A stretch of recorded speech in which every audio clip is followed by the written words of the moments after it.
Assalamu alaikum and hi viewers, this is Satire.Why and you are watching my YouTube channel. Welcome to this final episode on the prologue to Canterbury Tales. Viewers, in today's video we are going to discuss essay type or subjective answers to the different questions that have been asked over the years in the university exams.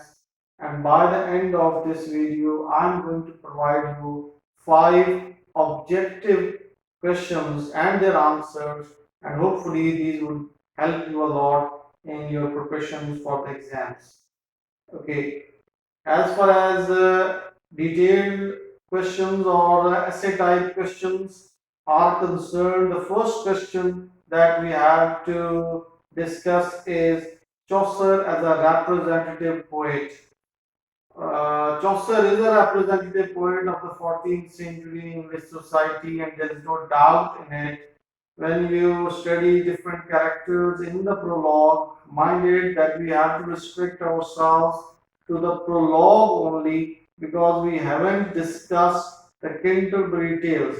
So there is no doubt in the fact that the prologue is said to be a very important treatise. It is said to be a historical document, and it provides some of the chronological details, though indirectly.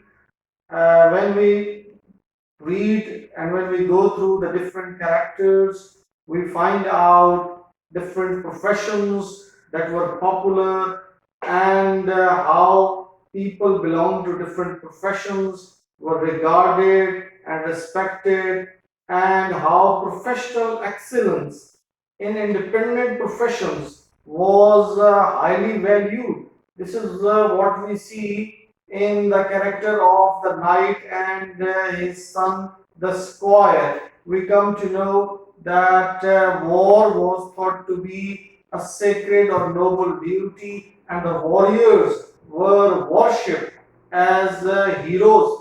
And we also come to know that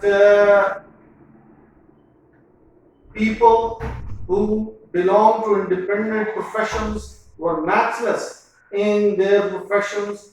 You can give the example of doctor of medicine, you can quote the sergeant of law, you can quote the wife of Bath. All these characters represent independent professions, and their skill in their professions is extraordinary.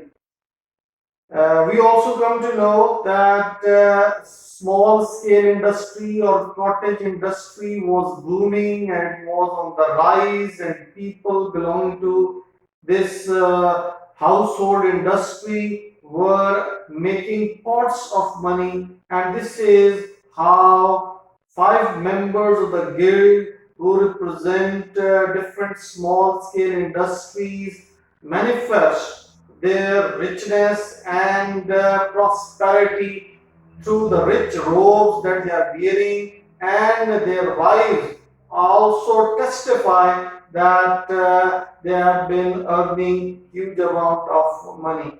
We also find out that agriculture seems to be the backbone of the economy, and through the character of the reeve, we come to know that poultry farming and dairy farming and activities related to agriculture are highly valued, and the young lord of the reeve was totally dependent on his agricultural produce, and this is what shows that the economy is agrarian and it is based on agriculture.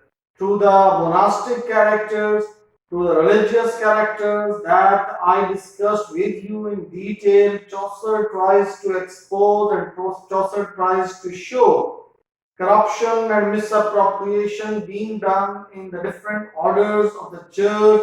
So that can be discussed in detail, and that can be discussed as a separate answer.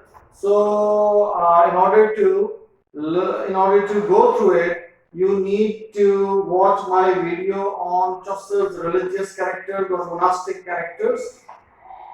As far as the doctor of medicine is concerned, his character is important to find out what were the different practices being done to cure different maladies or different diseases that people suffered from. Now, this doctor of physique is a man of many talents, and he does not rely on medicine and different cushions or syrups in order to treat his patients, but he has been giving charms and different images, and he has been using all his astronomical or astrological knowledge in order to cure his patients. And he maintains that he has won in pestilence and he has earned a huge amount of money in pestilence. And this is a reference to the Black Death, the plague or pandemic that caused large scale devastation, and millions of people were killed during this pestilence.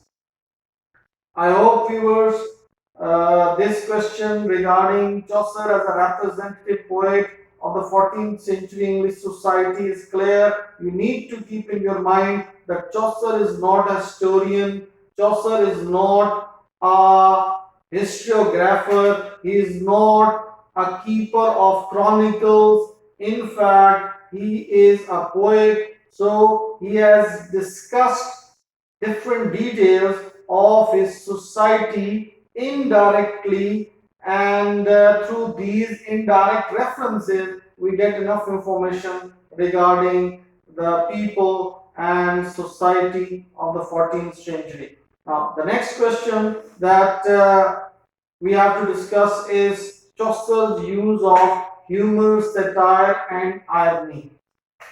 No doubt that the prologue is a masterpiece, and it is highly entertaining and is highly refreshing for the readers. And through the study of the prologue, the readers not only get enough information about the medieval age, but at the same time they are highly amused and they are highly entertained. You can give examples of humor or fun in the prologue by quoting and by referring to different characters. You can discuss the character of the knight. He is as shy as a maid, though he is very brave and he is very courageous, but at the same time, he is very modest and humble and he is as shy as a maid. Now, this is what shows light humor in his character. Moving on to the character of the young squire, we find out that he is as fresh as the month of May and he does not sleep more than a nightingale at night, and he keeps awake all the night because he is hotly in love with his beloved. Now, all both these instances from the characters belonging to military profession suggests that humor is there. Humor is very much a part of the character of Wife of Bath. We find out that she behaves in an entertaining and in a humorous manner, in a funny manner. She pretends generosity and she gives alms and she gives charity, but if anyone tries to dominate her in giving charity, she becomes so angry and so much annoyed that she stops charity of every type. And we find out that she is the one who has been married 5 times in the church. Now, and the details regarding her physiognomy, regarding the gap in her teeth and large hips that she has. All these details are highly comic and all these details are highly amusing and funny and humorous. And Lady Prioress, the second female character in the prologue, is also has numerous instances of humor in her portrait. We can discuss the characters of the partner and the summoner and the friar, the way they deceive people, the way they exploit people, the way they show preference for their own interest. All these are highly entertaining, though pathetic, but entertaining at the same time. Minded that Chaucer's primary purpose was not to write for reformation in society. His purpose was, he was not a reformer and he was not a self-proclaimed reformer or a crusader. His purpose was to entertain his readers, and he seems to be highly successful in entertaining his readers. The physiognomy of the summoner suggests that the children are afraid of him because of the pimples and knobs that are sitting on his cheeks. So all these details are highly entertaining and highly amusing. As far as satire is concerned, satire is a type of humor in which different weaknesses and shortcomings and inconsistencies and drawbacks of the characters of the individuals are laughed at, are mocked at, with a view to reforming these characters. And it is said that every satirist at heart is a moralist, every satirist at heart is a realist, because he wants to correct society and he wants to bring about a change in society. So, in that perspective, in that context, we find out that there are numerous examples of satire. We find out that the doctor of medicine is satirized because of his lust for gold. We find out that the sergeant of law has been laughed at and has been ridiculed because he is good at forging documents and he has been preparing documents of all sort. We find out that the religious characters have been satirized, and you can once again go through that video on these religious characters, and we find out that the reeve is satirized. He has been deceiving his young lord. He has been giving gifts to his young lord out of the agricultural produce, and in return, the young lord gives him gifts, and this is how this reeve is able to completely blind his master. So there are numerous examples of satire, and these can be discussed to a certain length. Irony, as far as irony is concerned, the characters do not behave what they are supposed or how they are supposed to behave. They do not do what they are supposed to do, and this seems to be very much true, especially in the characters of the church. And you can discuss all those details that I've already discussed with you in the previous video. The next important question, the detailed question, is the reasons for the popularity of the prologue. In the exams, you can be asked the question, why has the prologue to Canterbury Tales retained its popularity to this very day? Yes, there is no doubt about it that the prologue to Canterbury Tales is highly popular. In fact, it is as popular today as it was there in the 14th century, because there is an element of universalism, because there is an element of realism, because of the excellent characterization that has been pursued by Chaucer, and the poem is in the form of Middle English, and it was a vernacular language, and we find out that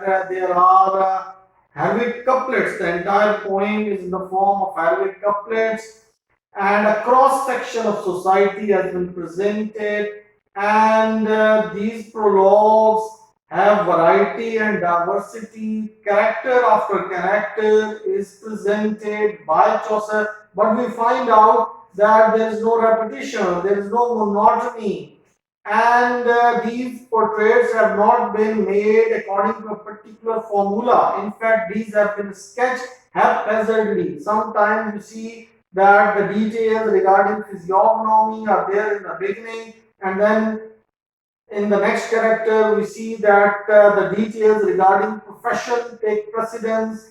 In another portrait we see that